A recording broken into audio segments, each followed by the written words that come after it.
ആദ്യേട്ടാ. ഉറക്കത്തിൽ എന്ന പോലെ അവനെ വിളിച്ചുകൊണ്ട് അവളുടെ കൈകൾ അവനെ തേടിയതും ആദ്യ ഒരു ഞെട്ടിലോടെ അവളെ തിരിഞ്ഞു നോക്കി. അടുത്ത നിമിഷം അവൾക്കരികിലേക്ക് ചെന്നിരുന്ന് ഒന്ന് തട്ടിക്കൊടുത്തവൻ. ആദിയുടെ പെട്ടെന്നുള്ള ഭാവമാറ്റത്തിലേക്ക് നോക്കി ഒരു ചിരിയോടെ ഇരുന്നവൻ. കണ്ണുകൾ മീരയിലെത്തിയതും ആ മിഴികളൊന്ന് നിറഞ്ഞു. അവളുണ്ട് എന്നറിയാതെ പോയതിൽ അറിഞ്ഞുകൊണ്ടല്ലെങ്കിലും തനിച്ചാക്കിയതിൽ ആ നിമിഷം 1000 വട്ടം മാപ്പ് ചോദിക്കുന്നുണ്ടായിരുന്നു രുദ്രൻ. കിടന്നിട്ട് ഉറക്കം വരുന്നുണ്ടായിരുന്നില്ല അജുവിന്. ആര്യനെ ആദ്യമായി അങ്ങനെ കണ്ടതിന്റെ സങ്കടവും അസ്വസ്ഥയും അവനിൽ നിറഞ്ഞു. മീര ആദിയുടെ ഭാര്യയാണെന്ന് അറിഞ്ഞുകൊണ്ടാണ് അവന്റെ ഈ മാറ്റം എന്നൊരു പേടിയാണ് അജുവിന് തോന്നിയത്. അവളെ കാണുമ്പോൾ അവന്റെയും മകിയുടെയും ജിത്തുവിന്റെയും ആയുഷിന്റെയും എല്ലാം കണ്ണിൽ ഒരു തിളക്കം എന്നും കണ്ടിട്ടുണ്ട്. അതൊക്കെ ഭംഗിയുള്ള ഒരു പെൺകുട്ടിയെ കാണുമ്പോൾ തോന്നുന്നൊരു ക്രഷ് അട്രാക്ഷനൊക്കെ ആയിട്ട് കരുതിയിട്ടുള്ളൂ. പക്ഷെ ഇപ്പോൾ ആര്യന്റെ അവസ്ഥ കാണുമ്പോൾ അവൻ മീരമോളെ യഥാർത്ഥത്തിൽ പ്രണയിച്ചിരുന്നു എന്ന് തോന്നിപ്പോവും. പലവിധ ചിന്തകൾ ഉള്ളിൽ കിടന്ന് മതിച്ചതും ഉറക്കം നഷ്ടപ്പെട്ട ആ രാത്രിയും കടന്നുപോയി. പുലർച്ചെ എപ്പോഴോ മയക്കം വന്ന് മൂടി അജു പുറത്തുനിന്ന് ഉയർന്നു കേട്ട കരച്ചിലിൽ ഒരു ഞെട്ടലോടെ വാതിൽ വലിച്ചു തുറന്നു. എഴുന്നേറ്റ് വാതിൽ തുറന്ന് ഹാളിലേക്ക് പാഞ്ഞവൻ. അവന് പുറകെയായി ആയുഷും മകിയും ചിത്തുവും. ഐസിയുവിന് മുമ്പിൽ നിൽക്കുമ്പോൾ അജുവിന്റെ മുഖം തീർത്തും നിർവികാരമായിരുന്നു. ചുറ്റുമിരിക്കുന്ന കുടുംബത്തിനെ കാണുമ്പോൾ എന്ത് ചെയ്യണമെന്ന് പോലും അറിയാത്തൊരവസ്ഥ. ആര്യൻ ഇങ്ങനെ ഒരു കടുങ്കൈ കാണിക്കുമെന്ന് ആരും പ്രതീക്ഷിച്ചിരുന്നില്ല. രാവിലെ അവനുള്ള കോഫിയുമായി ചെന്നപ്പോഴാണ് ബെഡിൽ ബോധമില്ലാതെ കിടക്കുന്നവനെ കാണുന്നത്. ശരീരത്തിൽ അമിതമായ അളവിൽ സിങ്ക് ഫോസ്ഫൈഡ് ചെന്നിട്ടുണ്ടെന്നാണ് പരിശോധിച്ച ഡോക്ടർമാർ പറഞ്ഞത്. വിഷം കഴിച്ച് ജീവൻ അവസാനിപ്പിക്കാൻ മാത്രം എന്ത് പ്രശ്നമായിരുന്നു ആര്യനുണ്ടായിരുന്നത്? ഓരോന്ന് ഓർക്കുന്തോറും തല പെരിക്കുന്ന പോലെ. ഐസിയുവിൽ തന്നെയാണ് അവൻ ഇപ്പോഴും. അമ്മമാർ 3 കരഞ്ഞു തളർന്നിരിക്കുന്നുണ്ട്. ആയുഷും അഗ്നിയും തന്നെ പോലെ തകർന്നു നിൽക്കുന്നു. ആർക്കും ആരെയും സമാധാനിപ്പിക്കാൻ വാക്കുകളില്ല. ആദ്യമൊന്നും അറിയിച്ചിട്ടില്ല, അറിയിക്കാൻ തോന്നിയില്ലെന്ന് പറയുന്നതാണ് സത്യം. മീരയും ആദ്യം തമ്മിലുള്ള പ്രണയമാണ് ആര്യനെ ഈ അവസ്ഥയിലാക്കിയെന്നുള്ള ചിന്തയാണ് ഉള്ളു നിറയെ. അങ്ങനെയാണെങ്കിൽ ഇവിടെയുള്ള എല്ലാവരും കുറ്റപ്പെടുത്താൻ പോകുന്നത് ഒന്നും അറിയാത്ത പാവത്തിനെയാവും. ആദ്യമല്ലാതെ മറ്റൊരാളെ നോക്കുപോലും ചെയ്യാത്ത അവൾ ഇതിനൊക്കെ പഴി കേൾക്കേണ്ടി വരും. മറ്റുള്ളവരെ പോലെ അതിനെയൊക്കെ മറികടക്കാനുള്ള കരുത്തൊന്നും മീരയ്ക്കുണ്ടാവില്ല. തകർന്നു പോവും അവൾ. അങ്ങനെ അവള് നോവിക്കുന്നൊന്നും ആദ്യം സഹിക്കുകയുമില്ല. എല്ലാത്തിനെയും കൊന്ന് തള്ളും അവൻ. എല്ലാം കൊണ്ട് ഈ ഒരവസ്ഥയിൽ ആദ്യം ഒന്നും അറിയേണ്ടെന്ന് തോന്നിപ്പോയി അവന്. ആര്യന് ബോധം വീഴട്ടെ, എന്താ ഉണ്ടായതെന്ന് അവൻ തന്നെ പറയട്ടെ, എന്നിട്ട് മതി ബാക്കി എന്തും. ഓരോന്നോർത്തുകൊണ്ട് അവൻ ചുമരിലേക്ക് ചാരിയിരുന്നു. ഉറക്കമുണർന്ന് മിഴികൾ ചിമ്മി തുറന്നു. അവളുടെ മിഴികളൊന്ന് വിടർന്നു പോയി. അവന്റെ കൈക്കുള്ളിലാണ് താൻ. അത്രമേൽ കരുതലോടെ പൊതിഞ്ഞു പിടിച്ച നെഞ്ചിലേക്ക് ചേർത്തിട്ടുണ്ട്.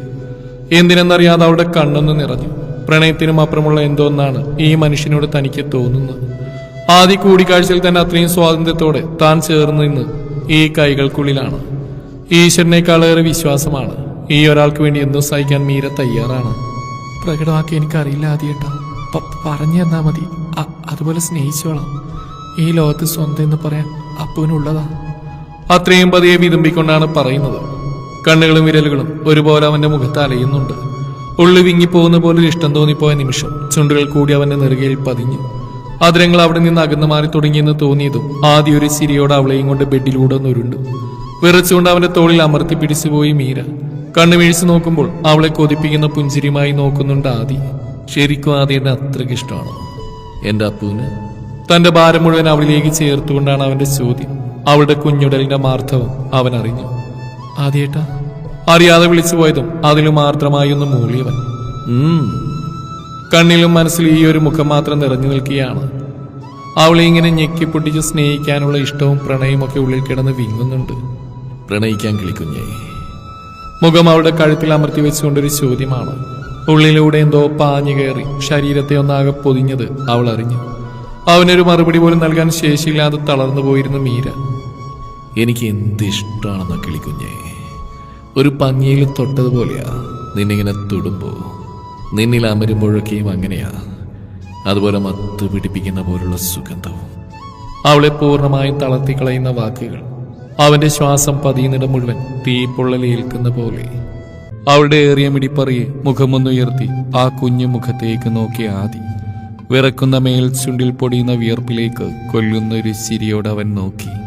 ഞാനൊന്നും ചെയ്തിട്ടില്ല അപ്പു, വെറുതെ എന്റെ കൊച്ച്.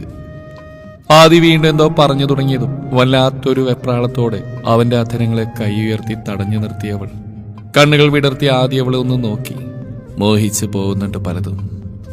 മനസ്സും ശരീരവും അത്രയും കൊതിക്കുന്നുണ്ട് ഈ പെണ്ണിനെ, തന്റേത് മാത്രമായവളെ. നീ എന്നെ ചീത്തയാക്കോ അപ്പു? തടസ്സം തീർത്ത് അവളുടെ കുഞ്ഞു കൈ പിടിച്ചു മാറ്റിക്കൊണ്ട് പറയുന്നതിനൊപ്പം ആ അധരങ്ങളെ ഒന്നാകെ പൊതിഞ്ഞെടുത്തു ആദി. മീരയൊന്ന് വിറച്ചു. കൈകൾ ആദിയുടെ പുറത്തും ഇടുപ്പിലുമായി മുറുകി. അന്നാദ്യമായി അവന്റെ കൈകളുടെ സ്ഥാനവും മാറി. അവളുടെ കഴുത്തിലൂടെ അവ പാഞ്ഞിറങ്ങി അവളുടെ മൃദുലമായ മാറിലമർന്നു. ഞെട്ടലോടെ ഒന്ന് പിടഞ്ഞു പോയവൾ കണ്ണുകൾ ആലസ്യത്തോടെ കൂമ്പി. വിരലുകൾ അവനിലേക്ക് ആഴ്ന്നു. ഒട്ടും നോവിക്കാതെയുള്ള അവന്റെ കൈകളുടെ ചലനം, ജീവൻ കവർന്നെടുക്കുന്നത് പോലെ ഒരു ചുംബനം. അത്രയും കൊതിയോടെയായിരുന്നു അവന്റെ പ്രവൃത്തികൾ ഓരോന്നും.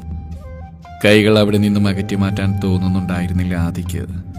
ആദ്യമായി അറിയുന്ന പെണ്ണുടലിന്റെ വിസ്മയത്തിൽ അവ അവിടെ തന്നെ വിശ്രമം കൊണ്ടു. ഏതോ ഒരു നിമിഷം അവൾ തളർന്നു പോകുന്നു എന്ന് തോന്നിയതും ചുണ്ടുകൾ ഒന്നുകൂടി ഒപ്പിവലിച്ചുകൊണ്ട് അവൻ വേർപെടുത്തി.